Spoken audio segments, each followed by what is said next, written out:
গরু পাচারের চেষ্টা, বাধা দিলে পর পর গুলি চালানোর অভিযোগ। ভারত বাংলাদেশ সীমান্তবর্তী সিতাই থানার দক্ষিণ বরথর গ্রামে গ্রেপ্তার করা হলো 2 গরু পাচারকারীকে। তাদের কাছ থেকে একটি আগ্নেয়াস্ত্র সহ 4টি গুলির খোল উদ্ধার করা হয়েছে। পুলিশ ও স্থানীয় সূত্রে জানা গিয়েছে 15 ডিসেম্বর মধ্যরাতে দক্ষিণ বরথর গ্রামের একদল গরু পাচারকারী ক্ষেতের উপর দিয়ে পাচারের উদ্দেশ্যে গরু নিয়ে যাচ্ছিল।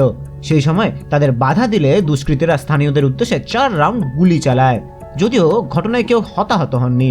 স্থানীয়দের অভিযোগের ভিত্তিতে প্রথমে একজন অভিযুক্তকে গ্রেপ্তার করে সিতাই থানার পুলিশ। তাকে হেফাজতে নিয়ে আইসি প্রবীণ প্রধানের নেতৃত্বে এসআই অমর বর্মন তদন্তে নামেন।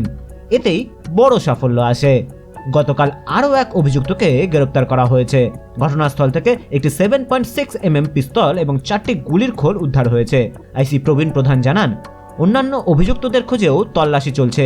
2 জনকে দিনহাটা মহকুমা আদালতে পাঠানো হয়েছে।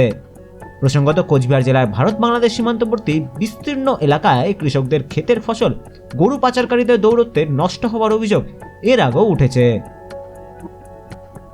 সিতাই থেকে পার্থসারথী রায়ের রিপোর্ট, উত্তরবঙ্গ সংবাদ।